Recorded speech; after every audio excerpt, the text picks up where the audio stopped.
गुरु महाराज साहब कहते हैं कि ये जो ज्ञान है ना, वो पानी की चिकनाई की तरह है। अगर तुम इसे चाहो कि मुट्ठी में बांध लो तो ये नहीं बंधने वाला, ये सरक जाता है। इसे सुरक्षित रखने के लिए तुम्हें गुरु की भक्ति करनी पड़ेगी, अनन्य भक्ति करनी पड़ेगी। बड़ा ही एक सुंदर छोटा सा प्रसंग मैं रखूंगा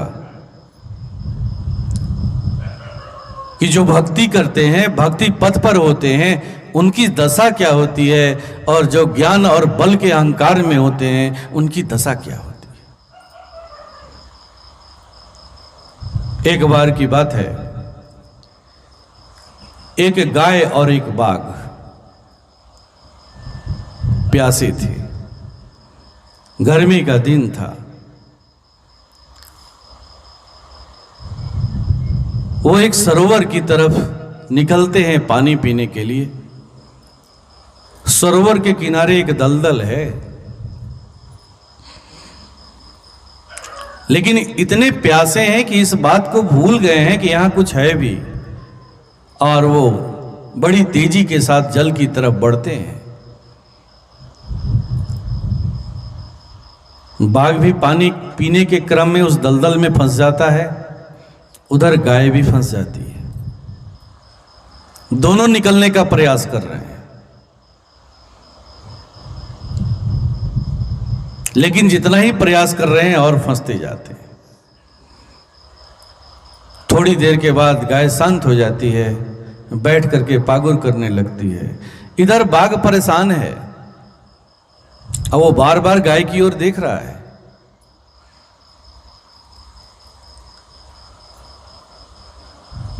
उसकी निश्चिंता को देख करके वो आश्चर्यचकित है। वो पूछता है कि आपके जान पर आन पड़ी है, फिर आप बड़े इत्मीनान के साथ पागुर कर रही हैं, क्या बात है? मेरी तो डर से हालत खराब है, क्योंकि अब निश्चित है कि मेरी मृत्यु होने वाली। तो गाय कहती है, इसका कारण एक ही है कि मैंने अपने जीवन में एक मालिक बनाया है, जो संध्या होते ही मुझे खोजते हुए आएगा और मुझे यहां से निकाल करके ले जाएगा। लेकिन तुम तो अपने बल के अहंकार में, चाहे वो जिस तरह का बल हो, ज्ञान रूपी बल हो, शरीर रूपी बल हो, धन रूपी बल हो, चाहे जिस बल का अहंकार हो, तुम तो अपने बल के अहंकार में इतने मदमस्त हो कि तुम तो जो तुम्हें खाना देने आता है उसे भी तुम खाने के लिए तैयार हो। अब तुम्हारे पास कौन आएगा? कौन आएगा? तो यही है भक्ति और कोरे ज्ञान में फर्क। भक्त ज्ञान तभी सुरक्षित होता है जब वो ज्ञानी भक्ति में बदले,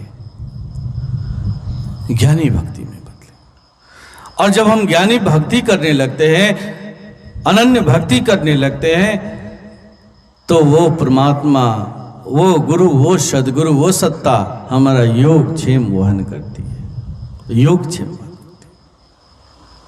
वो हर पल हर क्षण उसके रक्षा में खड़ी रहती है, क्योंकि अब आगे का जो दायित्व है उसका हो जाता है।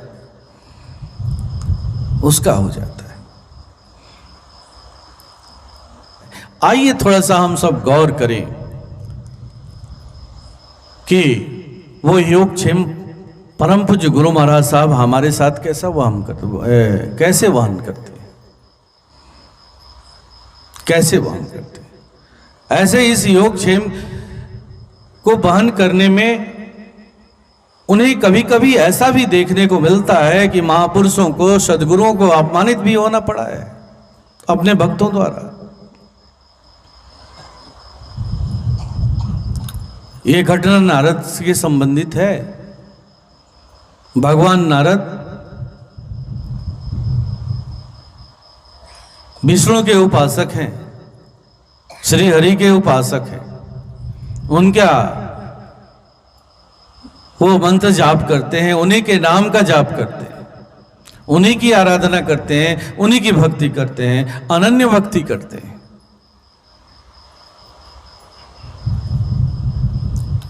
एक बार उनके अंदर में काम प्रकट हो गया और उन्होंने चर्चा किया था कि मैं काम पर विजय प्राप्त कर चुका हूं, और लेकिन वो काम प्रकट हो गया, चाहे जिस वजह से भी हुआ हो। मैं उस विषय पे नहीं जाना चाहता, मैं मुख्य बिंदु पर आना चाहता हूं। तो श्री हरि के पास जाते हैं, कहते हैं कि आप अपना रूप मुझे दे दीजिए, क्योंकि जिस स्वयंवर में मैं जाऊंगा मैं चाहता हूं कि उस सुंदरी मेरे गले में वो माला डाले, वरमाला डाले। और श्री हरि क्या करते हैं, तो उसे बंदर का रूप दे देते हैं, बंदर का रूप दे देते हैं। वो नवयुवती उसे वरमाला नहीं डालती है।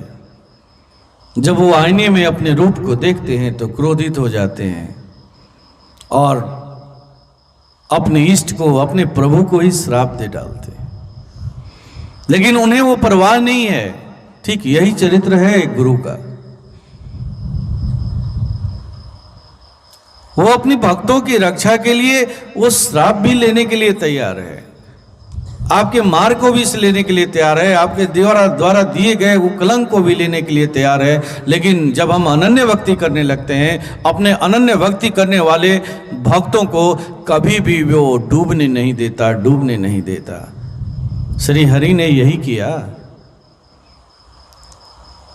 उस भगवान नारद के ब्रह्मचर्या को भंग नहीं होने दिया, उसे भोगी नहीं बनने दिया। कैसी रक्षा है ये! अपमानित होकर के भी उसकी वो रक्षा करते हैं। बाद में ये रहस्य नारद को समझ में आती है। यही है योगक्षेम वहन करना। एक साधक के प्रति एक गुरु, उसका इष्ट कैसे योगक्षेम वहन करता है। हम योगक्षेम वहन का मतलब सिर्फ अर्थ धन से ही सांसारिक सुविधाओं की बात सोचते हैं, नहीं, वो साधना पथ में भी हमारा योगक्षेम वहन करता है। कई एक ऐसे उदाहरण देखने को मिले जहाँ शिष्य के भलाई के लिए सदगुरु को डांटना भी पड़ता है, फटकारना भी पड़ता है, कठोर से कठोर दंड देना पड़ता है।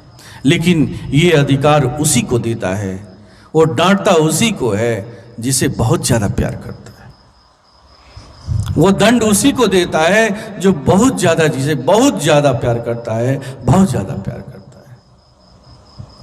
वो जानता है कि मेरा ये अनन्य भक्त है, ये मेरी अनन्य भक्ति करता है, इसके जीवन में कोई दूसरा नहीं है, वो जानता है। इसीलिए जब देखता है कि कहीं ना कहीं किसी न किसी रूप में मेरा भक्त भोगी बनने जा रहा है, तो उसकी रक्षा के लिए वो हर तिकड़म अपनाता है, साम दाम दंड सब कुछ अपनाता है और उसके जीवन को बदल के ही रख देता है।